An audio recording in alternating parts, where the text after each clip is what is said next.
and welcome back to the Business Brunch. I am here with my esteemed co-hosts, Sarah Farmer and Vanessa Ashworth, and we are here to give you that support, that energy, that creative inspiration for those who work from home, full-time, part-time, and just need a bit of a collaboration to really connect, learn, and evolve. So drop a note in the comments. Let us know where you're from and if you're open to connecting. And we are here to serve. Now, we've got a very interesting presentation today, really informative, and it's a carryover from last week's. So the topic is onboarding, and Sarah is our resident expert on that. And if you missed last week's program, we'll give a bit of a recap just of key points, but to see the bulk of it, go back and catch our replay if you missed it. Because I think we had last week, we had to skip a week because of the Queen's funeral. So because it's been 2 weeks, you might have not been able to catch the previous one. So it's there for you. But before we get into that, we're going to take a few minutes and say hello to folks and also to get a bit of a summary of what people have been up to in the last couple of weeks. So I think, Vanessa, you've been doing a bit of creative effort as evidenced by the fabulous wings behind you. Yes. I'm turning into a butterfly. So I think most of you probably, if you follow my content, although I've been a bit quiet, I'm preparing for a festival of light at Rivington, the charity that I support. And at the moment, my house has been turned into a workshop, basically. There are lanterns all over. I've got a solar system in the living room. You mentioned the Queen's funeral. I built that lantern whilst watching the funeral, using the crown as my inspiration and mend it as I went along. And then, yes, Sundays, so yesterday I had 20 people to come and help out to build lanterns. So I built these wings, and then I had people here who were kind of wrapping all the UV wool in, and at night time with a UV wool behind it, it's just going to explode. It's going to look amazing. Wow. Oh, yeah, so there's the whole house is. I've got a rabbit downstairs, 6 foot rabbit, 6 foot long. Is his name George? It's Peter Rabbit, actually. He's got a little blue jacket and satchel. But yeah, the house has been completely taken over. So yes. So if anybody is interested in going to Rivington and seeing the Festival of Light, is there sold out already? Sold out. 4,200 tickets sold. Wow. Amazing. So you'll be putting it on the pictures on LinkedIn, because we had them last year and it was gorgeous. Yeah, and it'd be bigger and better than last year. So yeah, I will do. So if you're not following Vanessa, even more reason to follow Vanessa now, and then share all those amazing pictures with all your contacts as well. And Sarah, how about you? What have you been up to? Nowhere near as creative. Well, actually, that's not true. That's not true. It's a different style of creative. Okay, different style of creative. I know I've talked about this a lot, and I've talked about my book an awful lot. And this weekend, and I must not cry as I say this because it's such a relief, it's now ready to go to manuscript. For manuscript to go into publishing. And I can't tell you how much of a relief this. I actually slept last night properly for the first time in a long time. It's been such a labour of love. I've got to call it a labour of love. And the other thing I've been doing is looking after a very sick child. I have a very, very poorly boy who has the most horrible flu. I think loads of kids have got it at the moment, but yeah, it's really knocked him for sick. So I'm just tottering up and downstairs with trays of tea and more tea and things like that. So it's been a really exciting weekend. And what about you, cake eating fiend? Oh no, just this past weekend I had a friend's birthday party, and it was, as per usual for me, it was a bit of a creative theme. So my friend has a very distinctive look. Basically, if you imagine Ariel from Disney's Little Mermaid, my friend looks a whole lot like Ariel. Oh, wow. And so a group of us on the sly decided to all show up at her party, which was supposed to be a costume party, and we were supposed to dress as inspiring figures or something like that. We all decided to dress like her and like different personas of her from her Instagram feed. So we all showed up in red wigs and in the type of dresses that she wears and everything else. So there were 12 Joes running around at the weekend. But there was also a lot of cake. There was also a lot of cake. Yeah, we've got a couple of people in that friend group who are really good at baking. So yeah, I love cake. I try not to eat too much of it, but yeah, I couldn't resist. So yeah. We've got quite a few people popped in. Yes. Hi, so Welcome back, everybody. Would you mind, Judith? I think the dog's just going mad. So can you look after the comments? Yeah, I'll go through but I'm glad to see what the dog's doing. All right, look at who we have here. We have Danny. Welcome back, Danny. It's been good to see you. From the shed quarters in beautiful Stoke. It's a really nice shed he's in as well. I was on a Zoom with him the other day. It looks like a proper room and everything. Awesome. And welcome, Kimberly. Nice to see you. One of my connections there. And she's on the breakfast side of the brunch, definitely. Okay. In Pittsburgh, Pennsylvania. We've got Leon from sunny, is it West Stoughton? Is that West how you say Stoughton? it? So I can take over now. I'm back. So Leon knows me. He's one of my connections, and West Stoughton is just next to Bolton. So hello, Leon, and thank you for your support. Welcome. So Andy David is back as well, and yeah, good idea to recap. I will do. Kimberly, where is it? Sorry. Let me just below. Yes, there we go. Sorry. So Kimberly says yes to the Festival of Lights. Yeah, it's going to be amazing. And Andy says, I'm genuinely amazed and impressed with the massive lantern. It's going to look amazing. Just wait till we paint it. Oh my goodness. I'm going to put all little lights all around the edges. It's going to be amazing. Andy also says, congratulations on the milestone with your book, Sarah. Yeah, thank you. And yeah, we'll all look forward to be able to read it in the future. We've got a few. It's such an emotional investment too, a book or like a PhD thesis or something. It's not like baking a cake or something that's, you put your love into it, but then it's done, in a short order. This has been a massive project. I've made a really big deal of it, I have to say. Rightfully so. I've made big work of it, but it's one hell of a thing to do. Yeah. And we have a new person popped in. So Kishore says hi. Hello. We're all up to date. Cool.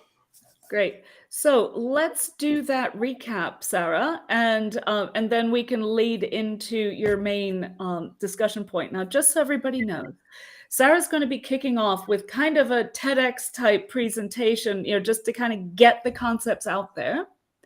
And then as you have questions or concern, or topics you'd like to discuss, put them in the chat. We're not ignoring you. We will come to them towards the end, because it's important for the continuity for everybody to get these concepts correct, that we just kind of get through it in one go and then loop back with specific query points. All right. So over to you, Sarah. Okie dokie. So welcome, everybody. If you are new to the show, my name is Sarah Farmer, and I'm an executive coach and leadership mentor. I specialise in mindset and skill set development for senior leaders and executives. But over the last 2.5 years, I've really been focusing on helping leaders take control of imposter syndrome. So you might have seen me quite active on LinkedIn on that topic, but also helping people returning from redundancy into new roles make sure that they exceed their onboarding outcomes. So senior leaders returning, but also those leaders going into their first ever senior leadership role, because that can feel pretty scary too. There's a lot of expectation. And as I've just said, or we've just talked about, I've written a book on this. It's not just on this, but it's for people who want to manage their mindset and know what skills to use to make sure they can exceed their onboarding outcomes. So look out for that. But today we're talking about how we can improve on the pretty shoddy failure rates. What I'm going to do from last week is just remind you that those are currently between 50 to 76%, which is huge. At best, it's 1 in 2. I also shared the cost of that And this is the actual monetary cost, but there's also the physical and mental health costs we need to think about as well, because it makes people feel very ill when they're in an onboarding failure situation. Not just the employee, but the employer too. It's really stressful. So there's all these additional costs that we don't necessarily consider when we think about things failing in an onboarding situation. So at a leadership level, you are looking at around a £760,000 cost minimum. And that can run into the millions when you're looking at really senior leaders in big global organizations. So it's not a small thing, it's something we do need to work on from a human perspective and from a business perspective as well. So Melinda's already said we've looked at this already in quite a bit of detail, but what we looked at last time was what can we do or what can others do in other roles before we even get to an onboarding situation. So we looked at what recruiters can do, what job seekers can do, what hiring managers can do, and bits around that as well, and the skills that you might need to help you in those situations. So please do take a look back at that. It's on all of our feeds. If you can't find that, you can go to my YouTube channel and it's on there as well. It's littered with the business brunch stuff. So you'll find it from the last video that was done. But let's crack on with today and focus on what we're trying to achieve, which is once you're in an onboarding situation, how can we make it less likely that there will be a fail or a perception of failure, so we can reduce that 1 in 2 or worse to 1 in 10. Better, even more than that, maybe 1 in 20. Wouldn't that be cool? My mission is to get it down to 1 in 10 for the people that I work with. And if it can be better than that, awesome. But let's get to that first. So we're going to look at what the problems are when we're onboarding first, and then look at what we can do about it. But where are these problems coming from? The first thing to say is that there's usually an elapsed period of time between the yay, I got the job, and yay, we've given someone the job, to actually walking through the door.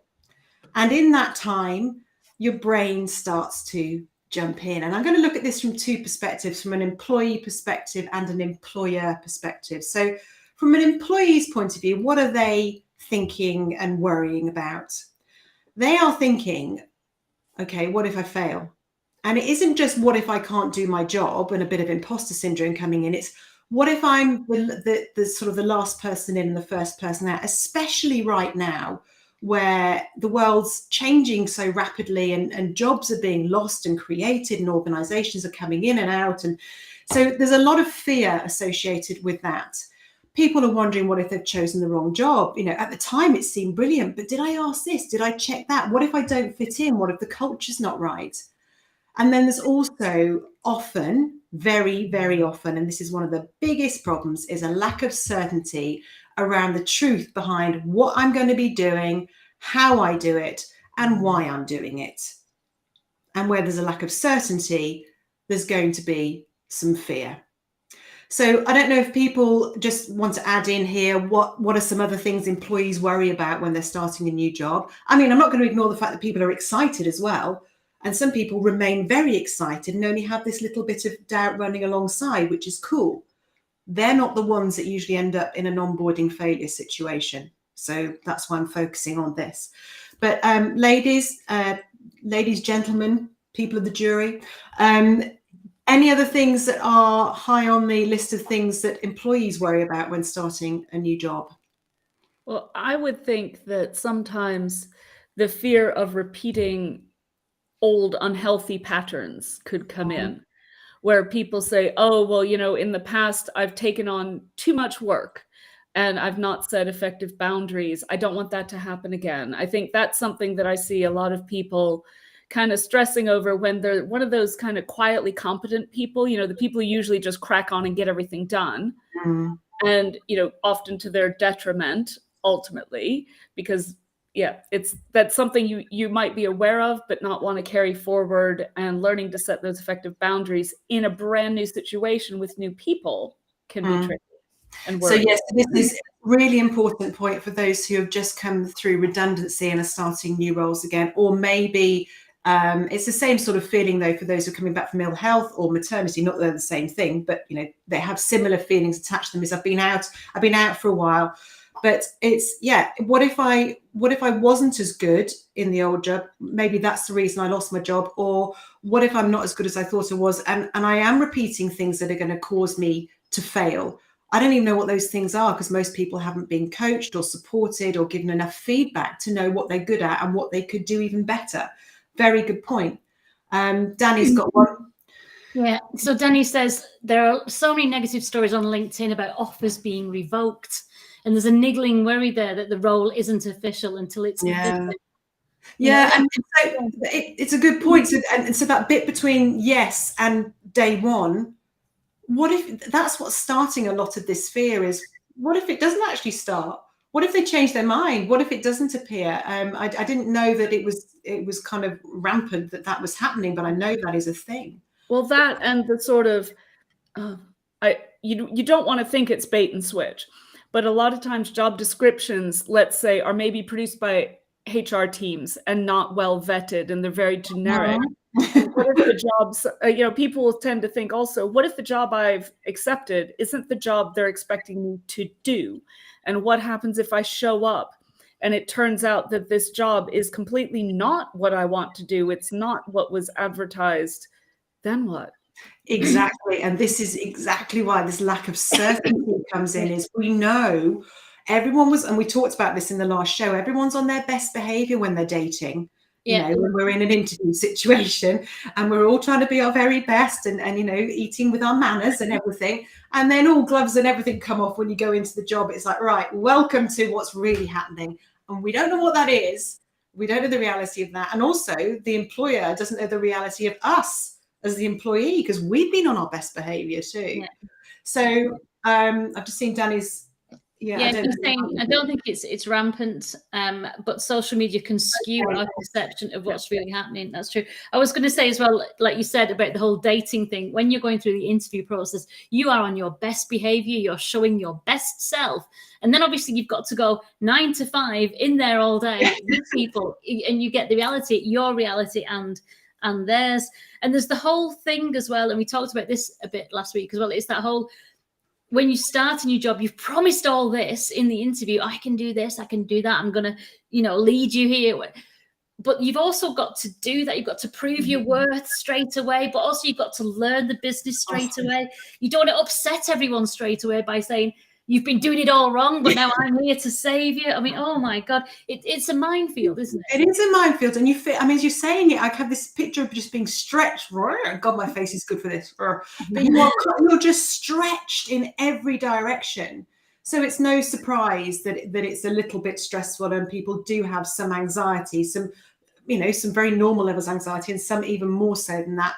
I'm just going to move on fast, and we'll come back to Kimberly's question in a second. But from the employer's perspective, they are thinking, their problems in their head are, I hope they're as good as they said they were, because we were all perfect in the interview. But actually, what's the reality of that? Because sooner or later, the true us, what we're like on a normal day, is going to pop out, which is just to revert back to why it's important not to be unauthentic in interviews, but communicate in a versatile fashion, so that when you're being versatile, you are helping people trust you, but they get to see the real you as well. There's no point in hiding from that. But I don't want to go down that rabbit warren just now. So are they as good as they thought they were? Thank goodness we've got someone in place. That means I can get on with my job. Oh, no, it doesn't. It means you've got to look after them. It hasn't finished there, and people just go, oh, you're in, boom, bye. That's terrible. And what if we've made a mistake? Me or I or we. The reason a lot of these positions, especially at senior leader level, are taking so long, 9, 10, 11, 12 interviews, is no one's brave enough to make a decision, because what if they get it wrong? And what if they were the one that said, this is the right person? How does it look on their job? How's it going to impact the team? How's it going to impact everyone's lives? So there's all these things going on. So both sides are sitting with effectively a fear-based failure mindset already in play. Is it any surprise that it goes wrong? Because we know what we think about, what we focus on, what we believe to be true, and what we're looking for will become our reality. It's all due to the reticular activating system, written about it in the book. You'll get to read it all. But anyway, you can look up the RAS. So behind all these problems, this source is fear-based. It's a fear of failure. It's a fear of change, which is really normal. And our brains don't like change, and they don't like failure a lot of the time. So they don't like fear, because you're using up energy that you could be using to breathe, stay alive, run away from certain death, etc. So your brain is working against you effectively whilst this change and this newness is going on. Should just see what has been said in the comments. So Kimberly said, what about unspoken rules or values based on leadership culture? And Leslie says, cultural fit. Do I naturally fit into the actual organizational structure? Yeah. And then Danny questions that, and he quite rightly, is cultural fit actually a good thing? Ooh, unlikely. And we've all talked about diversity and having diversity. So I think that's where he's going there. And Leslie then answers, says, Danny, true. And if not, can I be part of the positive change? Oh, yes. It's wrong, finger pointing, and then you get the self-preservation brigade. You do. And I'm going to say something here which is going to, oh God, do I dare? Yes, I do. Dare. In America, so in the US, this is even worse. And I'm seeing this, and the reason I say that is I'm seeing a lot of this at the moment, because when the decisions are made in the US, there is a big fear-based culture there, because they can lose their jobs so quickly. I think a 2-week window out. This is typical, yeah. And this is a whole other topic, but that is driving the wrong behaviors and everything. But let's not, anyway, the point is there is a fear to change. There is a reaction to change, and we go on high alert. And when we're high alert, we are feeling more tense. And when we're feeling more tense, we're not able to be our very best selves, which means we can't show up and shine like the amazing employee or employer that we bought into. So that's really annoying. And that leads to disappointment and everything else. But anyway, the fear thing is happening in our brain, the employer's brain, and everyone else's brain that you're then going to meet and work with. So what can we do about it? So there is a solution, and the solution has got to be based on lowering tension and fear and the feeling of threat in ourselves. Some people say the solution is a strategy, and I'm sorry, but the strategy is only as good as a person executing it. So if your mindset ain't right and you haven't controlled your own feelings of fear and tension and everything else, and guess what? The strategy is going to suck. So books like The First 90 Days based on strategy, brilliant. No behaviors in it whatsoever. That's where my book comes in. Not that I'm plugging it or anything. But anyway, so what do we do? First thing is mindset. We've got to manage our mindset. The results we achieve come from the mindset that's driving the actions that we take to get to the results, not the other way around. So we can't just go in and go, I'm going to act and do this and have meetings and I'm going to do the right strategy. We've got to have the mindset and the skills to drive that in the right way. So very quickly, if you're thinking, feeling, or doing something that is associated with a negative outcome, oh God, I'm going to fail. What if they don't like me? This person's not going to be as good as we thought they were. I'm not sure I like them now. How is that going to play out in what you do, how you behave, how people feel about you? Because remember, we're leaking this all the time. I won't know that Vanessa, just because she started as the head of marketing in our company, that she's nervous. I'll just think, oh, she's being weird. And then I'll feel tense towards her and our relationship will be more difficult. So notice what you're focusing on, first of all. Think about what you're saying to yourself, what you're thinking and what you're doing, and switch it up. It sounds so easy, doesn't it? This is a case of faking it till you make it a little bit. Well, a lot of it actually. And that's okay, because your brain will believe what you're telling it. So choose to tell it something that's helpful. It doesn't mean take your eye off the ball and don't be on enough of an alert to notice when things are going wrong. But it means switch the focus to the right things, which is, I'm going to achieve this. This is going to be great. I've got this. And if I haven't, I'll ask for help.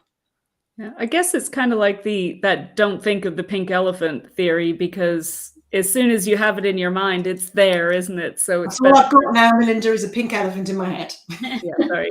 Um, Yeah. But by flipping that to, instead of, oh, what could I do wrong, to how can I help, or how can, what's the better contribution I can make? If you're thinking that, same result, same activity, but different mindset, then that will lead to a more positive result. Is that Well, your?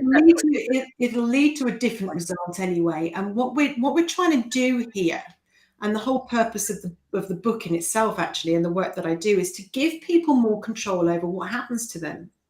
And people think, oh, it happened to me again, or this boss didn't like me, or this team didn't accept me. And whenever you drill down into that and really see what's happened, they've done something to contribute to that. They were part of that relationship. So we really need to be very careful about what we're thinking, what we're feeling, what we're doing, because that comes out in everything that we do and every action that we take. It's not easy to switch it up, but it is possible. So notice that you're doing it. Notice and accept that change elicits a fear response to start with. Understanding change is really important. Understand what's going on in your head, and then learn to pick new thoughts, new feelings, new behaviors that will take you towards where you really want to go, not where you don't want to go. I've just seen something come in from Danny. Yeah, so Danny says, is it Kobe? Kobe Bryant said that he was excited by losing because it meant that he had new things to learn and exploit. Yeah, and this isn't about always getting it right. This is about taking more control over your future and making sure that you are safer in your job for longer and enjoying it more. That's what it's all about, because then you can contribute more. But when you're starting a new job, of course, there's going to be anxieties and things that get in the way. So this is really just, how can I minimize that and maximize my ability to shine, so that I stay as long as I want, and I give as much as I can, and I add real value to the organization, and feel good about it.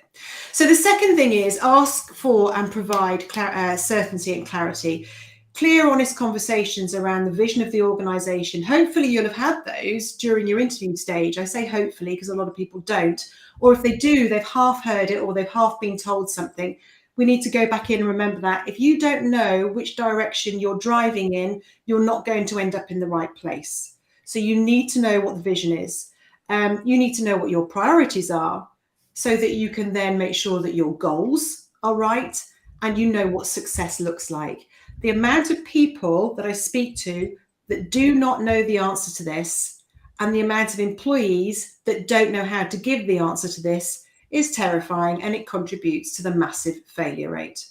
Because we think we know, no one challenges it, and then in 3 months' time, the person who was onboarding comes in and says, I've done this, and the employee says, I didn't want you to do that. You failed. Hold on. How did I? Whose fault?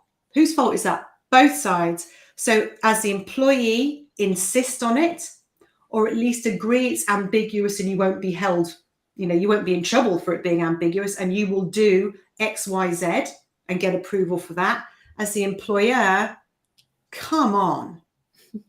If you don't know what your vision is, get with the program, figure it out, because you need to know where you're going, because it's bad for business for you and the whole organization. But help these people surpass their onboarding expectations by at least giving them a fair chance.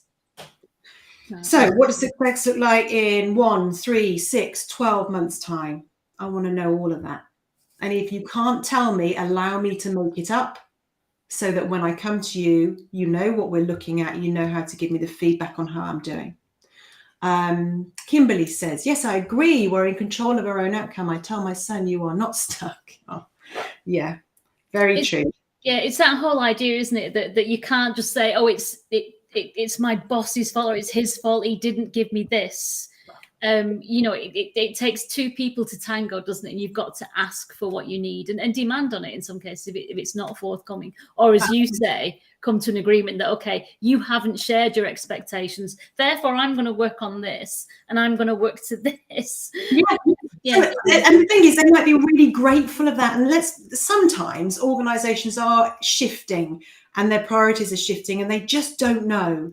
And they, at a very senior level, they might be expecting you to come in and solve that for them. That's cool. But just be clear. Yeah. Am I setting this up for myself, or have you set it up and I don't know what it is yet? Well, and be aware too that in setting those, 3 month, 6 month, 9 month plus goals, that those can evolve, right? And they probably should evolve. Mm-hmm. So don't just set it and forget it, because at the 3 month point, let's revisit that 6 month and see what's going on there. And do any changes there feed into the 12 month? Because I think where a lot of companies kind of miss opportunities, let's say, is maybe they're good at setting those initial goals. And maybe that's on a checklist for onboarding. And yes, we have to get these goals in and biff, biff, biff, box ticked. But that's only part of it, right? Because I think that's where the challenge is, where all of a sudden, if you wait till like the 12-month review period and you're looking back at these goals that were set in conjunction with your manager, and you realize the role has completely changed, or if you're looking at it with an employee and you realize what their scope has completely changed, that's not great. So there should have been more visibility of that on a progressive basis. So I think even though change is something that is difficult, it is, in some cases, it is necessary for this. And we can't do a good service to our teams if we're in leadership by just doing the set it and forget it box ticking exercise, which I think that's where a lot of companies go wrong, to be honest. So Leon has put a message in confirming what we were talking about before about if you start from that basis of fear and negativity, that's where you're going. So he says in his last few jobs, sales-based, he found it was more focused on negative and finding fault than working on a resolution to the problem. And Sarah will tell you that they were probably set up to fail because people they get scared. They don't like change. They think they need somebody to come in and save it. But when somebody comes in, it's different. Shields up. And rather than set you up for success, they're going to try and cover their backs that it's going to fail. You just reminded me of a client that I'm working with at the moment, and she had gone in. She does a lot of data and change, right? And she was brought in to do something and just found resistance day after day after day, because everything that she was talking about, they knew they needed, but it terrified them. Yeah. So in the end, she gets removed out of the business because they don't like what they're hearing, even though it's the truth, but they weren't ready for the truth. And so, one of the conversations I had with this client was, how can you be more sure next time they're ready for it? Because they might be there, but... And I think there's an aspect too, because in a lot of the projects I deal with, we're going into clients there's always going to be people who are resistant to change. Mm-hmm. So there's an element of kind of psychology and change management, even if your job description doesn't include the words change management. Completely. It should. And so you can increase your chances of success, not guaranteed, but increase your odds in an environment where you're brought in to instigate change, but there's a lot of resistance. By acknowledging the fears, going back and looking at some of these sessions that we've done in the Business Brunch with Sarah, where we're talking about change, and I've done a few on change, and work within that as part of it being kind of a psychological process and a mindset shift, to then get ready for people to take on board your brilliant new plan. You can't just go steaming in and say, here's the plan, here's where we're going, without setting people up to receive that. Absolutely. I just want to come to the final point. It's not the final point, there's more, but I wanted to stick to 3 for today. And it does link into what you were saying before, Melinda, about making sure if the goalposts for our Canadian clients. The goalposts do move. Of course they do. If a business is good, it's evolving all the time. I know there has to be business as usual going on, but there's always stuff to be done and to think about and to be creative about and do things differently and better. So the third part of this work that I look at is thinking about providing and asking for. This isn't just being given it, but asking for effective support. And when I'm talking about support, it isn't just checking in, hey, how you doing? You know, you all right? Settled in all right? Do you know where the cups of tea are and stuff? No, it's not that. It's feedback, which is a two-way street. So feedback isn't just sitting waiting to be told you're doing this well, this is great, or as some people are saying, you're doing this wrong, you haven't done this well enough, it's not fast enough. But it's also about how you can show that you need to join up the dots between this is where we started, this is where you want to go. So you remember on a dot-to-dot picture, you don't know what the picture is going to look like, but you've got an idea. When you're going through this process, you are helping to join those dots in your employer's mind and your colleagues' minds to help them see how you are creating the vision that you talked about. Otherwise, we just assume that people are going to know about the work we're doing and that we're doing a good job. And people forget to tell others, this is what I've been doing, this is the impact it's had, and giving their feedback as well. So they can join up your feedback and you can give, and the receiver's brain's going, oh my God, actually, you're doing a great job. So that you don't get to the next 3-month review and they go, we haven't done anything. I don't know what you've been doing. There's also coaching and skills development. So I hate this term, soft skills. God, they're not. They're the hardest skills ever because they're all to do with your brain, and your brain does weird stuff.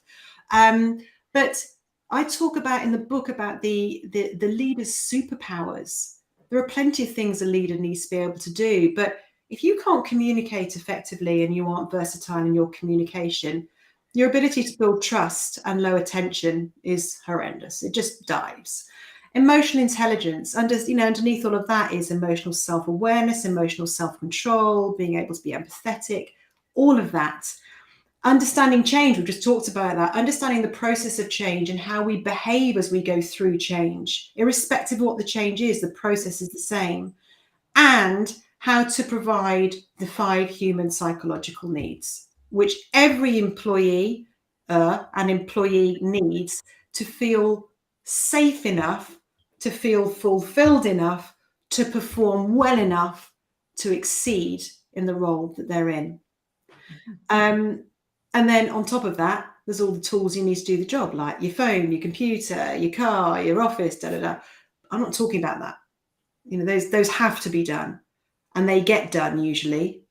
What doesn't get done is looking after this. And if you believe, like many of us do, that your mindset drives your actions, which drive your results, why the heck aren't we focusing on people's brains more first? And if we did, what difference would that make to the failures that we're seeing? So just very quickly, the payoff is if your tension's lower, people feel safer, people feel more empowered, supported, they can perform beyond expectations every time. They become more creative, they're enjoying it more, which means they perform better. Our ability to solve problems is improved, our ability to make decisions is faster and better, we build trust faster, we make allies quicker, all the things that you actually need to do when you're starting in a new role, in a new position. It leads to better onboarding, it leads to lower failure rates, it leads to less money and time being wasted. The other thing it leads to is less ill health. The amount of people I see who are properly ill through this, through stress and tension, physical and mental illness. And I'm not talking they've gone psycho. I just mean, anxiety and stress, which are very debilitating to people. And it doesn't have to be like that. And that is what I'm working on right now, and will be for some time, I think. So who wants to get on my bus and join me? That's fantastic. But it made me think, because the whole point of there's a couple of concepts. There's the whole point about starting from a place of fear. And when you start in a new role, you've got a probationary period, haven't you? Mm-hmm. You've got your 3 months or your 6 months. And that's supposed to give you a cushion. It's supposed, but the actual idea of it is also you've got to perform. Yes, you've got to improve yourself. But it's supposed to be a cushion of security, isn't it? But it's actually and you're right. I feel like it, does it? No, you're just saying you're out. You're saying you're on probation. The word probation has a negative connotation to it, which makes our brains go into threat state. So. There's so many bits when you start picking into it. The words that we use, the way we say them, when they're given. I mean, things like that are just, really good point, Vanessa. We're setting people up to fail. Yeah. So Andy says some of this discussion reminds him of a chapter about professionalism in Robert C. Martin's book, The Clean Coder. You listen to it while stuck in traffic on the weekend, obviously a short read, unless the traffic was really bad, Andy. And it's on and it's very challenging. A recommended read. It's just a small part of what Sarah's covered, but worthwhile. So that's interesting. And Paul says employers should be sharing their commitments to the new employee from day one, not calling it probation, maybe.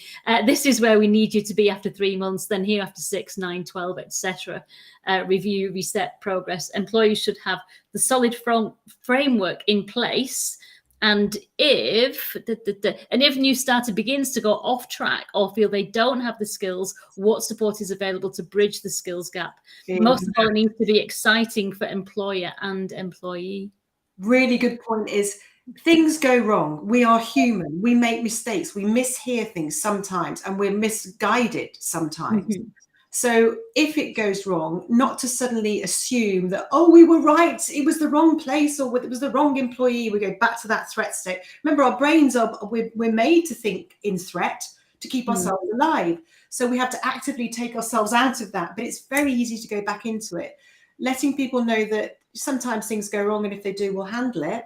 As long as, if you've lost me £1 million, I might be a bit unhappy, but we will handle it. And this is where you go for support. It's all part of these 5 human psychological needs and the leader and manager practices that sit under that. I mean, this is, as I said, scratching the surface. There's tons underneath all of this.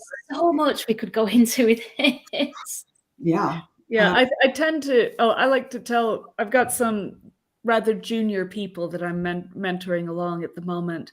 And for most of them, it's their first kind of proper career type job. And they're poor people are so afraid to make a mistake.